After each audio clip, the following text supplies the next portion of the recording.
As part of the operations in Gallipoli, it was decided to bombard and attack a very strongly fortified Turkish position near Suvla Bay, a sector stretching from Hill 70 to Hill 112. The frontal attack was a desperate enterprise, as the Turks had dug themselves in up to the neck in 2 lines of trenches of exceptional strength. The attack was made on the afternoon of August 21, 1915, after a bombardment by battleships and heavy land batteries. It was in the course of this advance that the teller of this story, Trooper Frederick William Owen Potts, of the 1st Berkshire Yeomanry Territorial Force, was struck down and later performed the unparalleled act for which he was awarded the Victoria Cross. For nearly 50 hours, Trooper Potts remained under the Turkish trenches with a severely wounded and helpless comrade, although he could himself have returned to safety, says the official record. Finally, the trooper, in the extraordinary manner which he now describes, saved his comrade's life. Trooper Potts is only 22 years old and is the first yeoman to win the most coveted of all distinctions. The following is his account. I saw a good deal of the Turks before we came to grips with them near Suvla Bay. I had gone out to Egypt with my regiment, the Berkshire Yeomanry, and for about 4 months we were doing garrison work and escort work for Turks who had been captured in Gallipoli and the Dardanelles and sent as prisoners of war to Egypt. Our place was not far from Cairo. I was greatly struck by the size and physique of the Turks. There were some very fine big men amongst them. In fact, I should think the average height was close on 6 feet. We had taken our horses out to Egypt with us, and all our work in that country was done with them. But as the weeks went by and no call came to us for active service, we became disappointed and got into the way of singing a song which the poet of the regiment had specially composed, and of which the finish of every verse was the line, "The men that nobody wants," this meaning that there was no use for us as cavalry in the fighting area. But when the 4 months had gone, the order suddenly came for us to go to Gallipoli. By that time we had got acclimatized, a point we appreciated later, as the heat was intense and the flies were very troublesome. From Alexandria we sailed in a transport, which occupied 4 days in reaching Gallipoli. Here we were transshipped to trawlers and barges, and immediately found ourselves in the thick of one of the most tremendous bombardments the world has ever known. Battleships were firing their big guns, which made a terrific noise, and there was utter continual firing of every known sort. We were very lucky in our landing because we escaped some of the heaviest of the gunfire. The Turks could see us, though we had no sight of them, and whenever a cluster of us was spotted, a shell came crashing over. Thus, we had our baptism of fire at the very start. We were in an extraordinarily difficult country, and whatever we needed in the way of food and drink we had to carry with us, even the water. Immense numbers of tins had been filled from the Nile and taken to Gallipoli in barges, and this was the water we used for drinking purposes, as well as water which was condensed from the sea and kept in big tanks on the shore. Every drop of water we needed had to be fetched from the shore, and this work proved about the hardest and most dangerous of any we had to do after landing and taking up our position on a hill. Several of our chaps were knocked over in this water. Fetching work. While we were at this place, we were employed in making roads from Suvla Bay to Anzac, and hard work it was, because the country was all rocks. We had landed light, without blankets or waterproofs, so that we felt the intense cold of the nights very much. We had a week of this sort of thing, under fire all the time. I think it was on a Sunday we landed, and a week later we heard that we were to take part in the attack on Hill 70, or, as we called it, because of its appearance, Burnt Hill. There were immense quantities of a horrible sort of scrub on it, and a great deal of this stuff had been fired and charred by gunfire. I little knew then how close and long an acquaintance I was to make with the scrub on Hill 70. It was about 5 o'clock in the evening when the great news came. We were to be ready at 7, and ready we were, glad to be in it. We did not know much, but we understood that we were to take our places in some reserved trenches. Night comes quickly in those regions, and when the day had gone, we moved round to Anzac, marching along the roads which we had partially made. We reached Anzac at about 2 o'clock in the morning, in pitch darkness. We had a pick and 2 shovels to 4 men, and took it in turn to carry them. Each man also carried 200 rounds of ammunition, so that we were pretty well laden. When we reached Anzac Cove, We moved in right under the cliffs, which go sheer down to the sea, but there is practically no tide, so that the beach is safe. The only way to reach the shore was to go in single file down a narrow, twisting pathway. We were on the beach till about 2 o'clock in the afternoon, when we were ordered to be ready with our packs, and we went up the cliff, again in single file, forming up when we reached the top. Then we went a mile or so along the road we had marched over the night before, all part of the scheme of operations, I take it. Then we cut across to our right and saw a plain called Salt Lake, where we watched a division going into action under heavy shrapnel fire. We were now in the thick of the awful country which I was to know so well. The surface was all sand and shrubs, and the great peculiarity of the shrubs was that they were very much like our holly trees at home, though the leaves were not so big but far more prickly. These shrubs were about 3 feet high, and they were everywhere, but they did not provide any real cover. There were also immense numbers of long creepers and grass and a lot of dust and dirt. The heat was fearful, so that you can easily understand how hard it was to get along when we were on the move. These obstacles proved disastrous to many of our chaps when they got into the zone of fire, for the shrapnel set the shrubs ablaze. This meant that many a brave fellow who was hit during the fighting on Hill 70 fell among the burning firs and was burned to death where he lay. As we were waiting for our turn, we could see the other chaps picking their way through this burning stuff and charging on towards the Turkish trenches. When our own turn came, the scrub was burning less fiercely, and to some extent we were able to choose our way and avoid the blazing patches. We ran whenever we got the chance, making short rushes. But when we got into the real zone of fire, we never stopped until we were under the protection of Chocolate Hill. For half an hour we rested at the foot of this hill. From our position we could not see the Turks, who were entrenched over the top, but their snipers were out and bothering us a good deal. It was impossible to see these snipers because they hid themselves most cunningly in the bushes, and had their faces and rifles painted the same colour as the surrounding objects. However, we levelled up matters by sending out our own sniping parties. We were on the move again as soon as we had got our breath back. We still understood, as we moved to the left of Chocolate Hill, that we were going to occupy reserve trenches. We went through a field of ripe wheat. About 2 yards in front of me was a mate of mine, Reginald West. I saw him struck in the thigh by a sniper's bullet, which went in as big as a pea, and came out the size of a 5-shilling piece. It was an explosive bullet, one of many that were used against us by the Turks, under their German masters. In a sense, West was lucky, because when he was struck down, he fell right on the edge of a dugout, and I heard one of the men shout, "Roll over, mate, roll over, you'll drop right in here." And he did. The rest of us went on, though in the advance we lost a number of men. Some were killed outright, some were killed by shells and bullets after they had fallen wounded, and some had to lie where they had fallen and do the best they could. We pushed ahead till we struck Hill 70 again. When we got to the reserve trenches, I asked a chap how far away the Turks were, and he answered, about 1,000 yards, but I don't think it was as much as that. Now we began to ascend Hill 70 in short spurts, halting from time to time. We had fairly good cover, because the scrub was not on fire, though several parts had been burnt out. During one of these halts we were ordered to fix bayonets.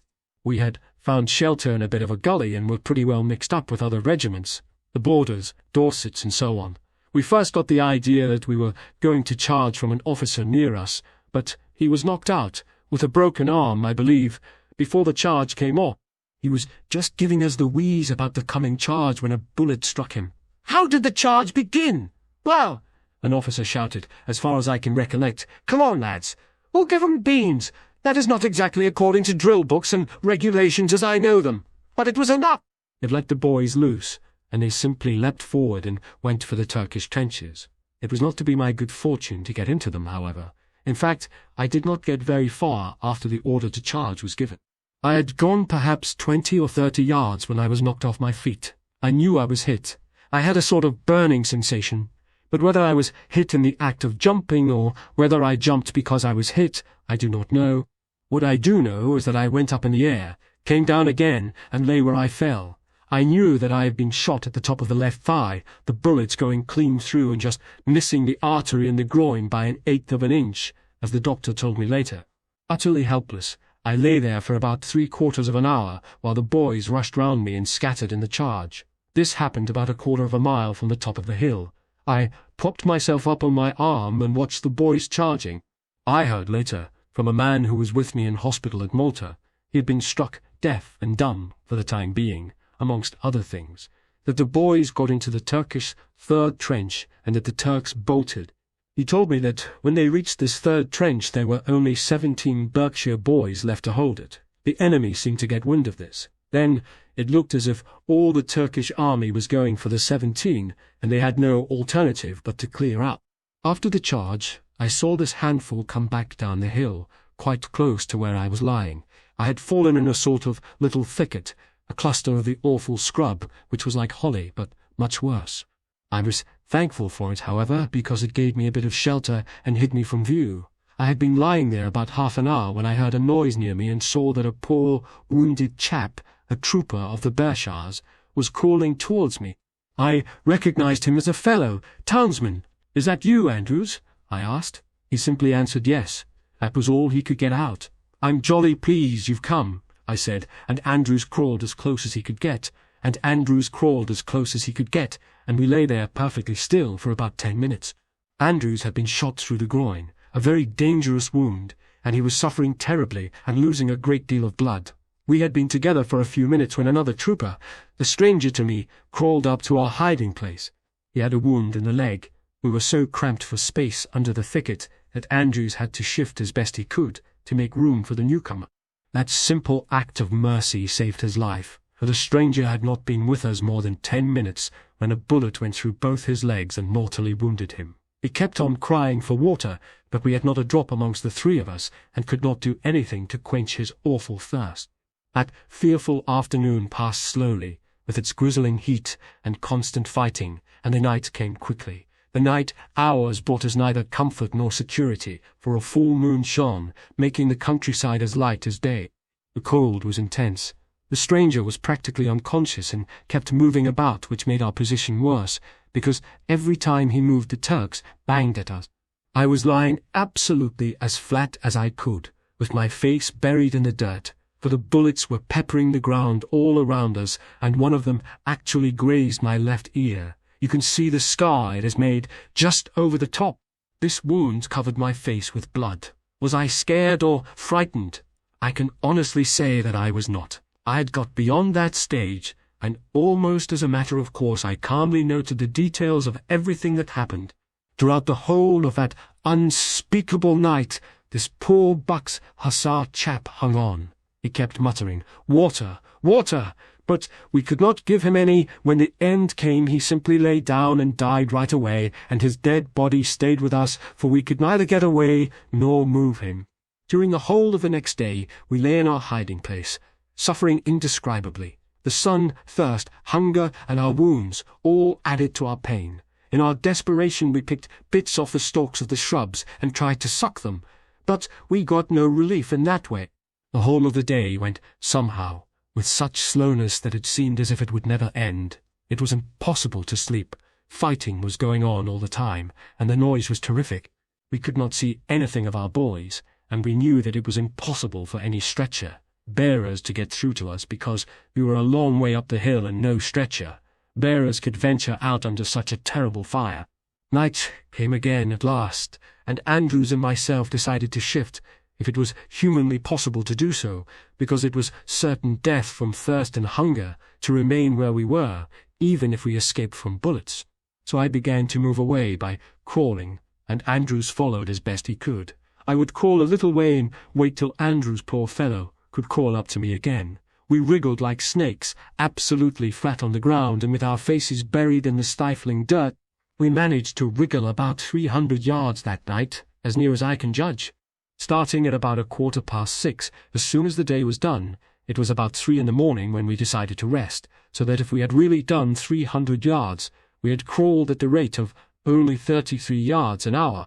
A great number of rifles were lying about, weapons which had been cast aside in the charge, or had belonged to fallen soldiers, but most of them were quite out of working order because they were clogged up with dust and dirt.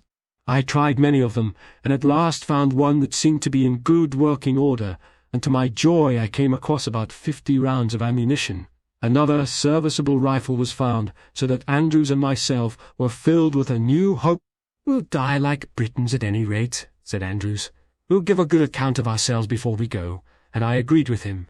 We were now some distance from the Turks, and I was terribly anxious to shoot at them. But Unru's was more cautious. "If you fire, they'll discover us, and we shall be done for," he said. Then we shook hands fervently because we both believed that this was the last of us, and I know that in thought we both went back to our very early days and offered up our silent prayers to God. We had managed to crawl to a bit of shelter which was given by some burnt-out scrub, and here we tried to snatch some sleep, for we were both worn out. We went to sleep for the simple reason that we could not keep awake, but I suddenly awoke because the cold was intense and I was nearly frozen. Luckily, there were a lot of empty sandbags lying about, and I got 2 or 3 of these and put them on top of us, but they were really no protection from the bitter air. When the morning came, we made a move, and for the first time we were able to get some water, but only by taking the water bottles from the poor chaps who had been knocked up. Then we crept back to our shelter, finding immense relief from drinking the water we had got, though it was quite warm, and was, I fancy, from the Nile. We slept, or tried to sleep, there for the rest of that night, and stayed in the place till next morning. We must have been in what is called dead ground, a region which cannot be seen or touched by either side, and so it proved to be, for in the early morning there was a real battle, and the bullets were singing right over our heads. "There's more lead flying about than there was yesterday," said Andrews, "and really some of the bullets were splashing quite close to us, within 6 feet, I think, though there were not many that came so near." Andrews was bleeding terribly. Every time he moved he bled, but I did the best I could for him with my iodine. I dressed him with mine, and he dressed him with mine, and he dressed me with his, and splendid stuff it is. Though we had nothing to eat, we did not really feel hungry now. We were past the eating stage. I was very lucky in having 4 cigarettes and some matches, and I risked a smoke, the sweetest I ever had in my life. Again we stuck the awful day through. I was terribly anxious to move and get out of it all at any cost, but still Andrews was very cautious. "No, we won't try till it gets dark," he said. I felt that he was right, and so we waited as patiently as we could for the night. 3 or 4 yards from us was an inviting-looking bush, and we crawled towards it, thinking it would help us to get away and give us shelter. But at the end of our adventure, we discovered that we had done no more than crawl to the bush, crawl round it, and get back to our original hiding place. So we decided to give up the attempt to get away just then. When the 3rd night on the hill came, we were fairly desperate, knowing that something would have to be done if we meant to live, and that certain death awaited us where we were. We had nothing to eat, and the only drink was the water, which was frightful stuff. I believe it was Nile water which had been brought, but though it was, we were thankful to have it. The water was warm because of the heat, and was about the colour of wine. We did not for a moment suppose that we should live to reach the British lines, which we believed to be not far away, but we risked everything on the effort, and in the moonlight we began to wriggle off. We had managed to get no more than 6 yards when Andrews had to give it up. I myself, though I was the stronger and better of the two, could scarcely crawl. Every movement was a torture and a misery because of the thorns that stuck into us from the horrible scrub. We had kept the sandbags, and with my help Andrews managed to get them over his arms and up to his shoulders. I fastened them with the pieces of string they have, and these gave him a good deal of protection, though the thorns got through and punished us cruelly. I was picking them out of my hands for 3 weeks afterwards. Having crawled these 6 yards, we gave up the attempt altogether and did not know what to do. We could see a cluster of trees not far away, about 100 yards, and there was one that looked fairly tall. "If we can get to that tree," said Andrews, "I could lie there, if I had some water, and perhaps you could strike some of our chaps and bring help." I had little hope from such an effort as that. Then Andrews unselfishly urged me to look after myself. But, of course, I would not dream of leaving him. I offered to carry him, and I tried, but I was far too weak. What in the world was to be done?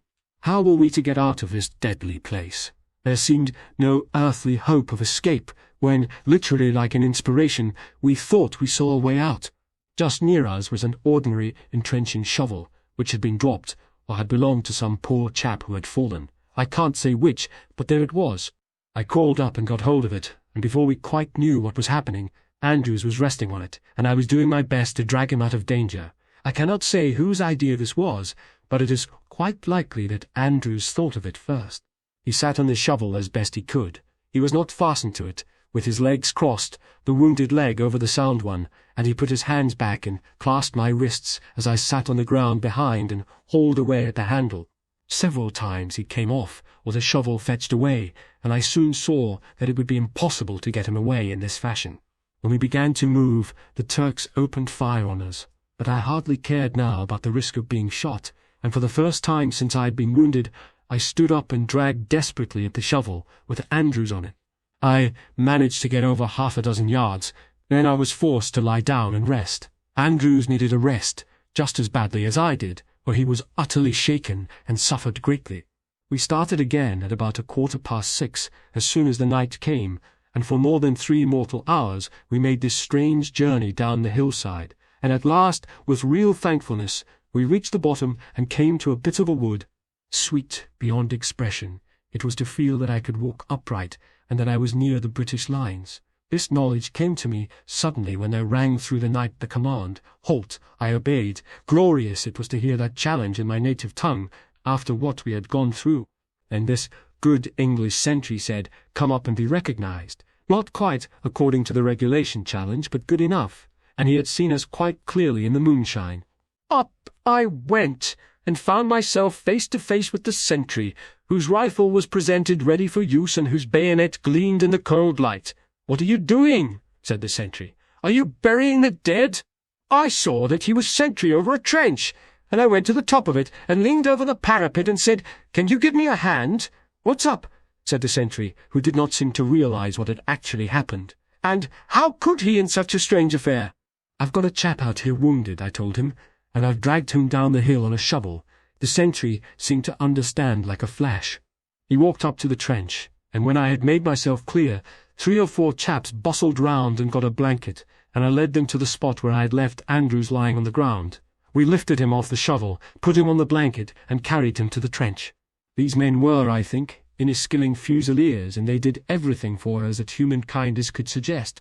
They gave me some rum and bully beef and biscuit, and it was about the most delightful meal I ever had in my life, because I was famishing and I was safe with Andrews after those dreadful hours on the hillside, which seemed as if they would never end.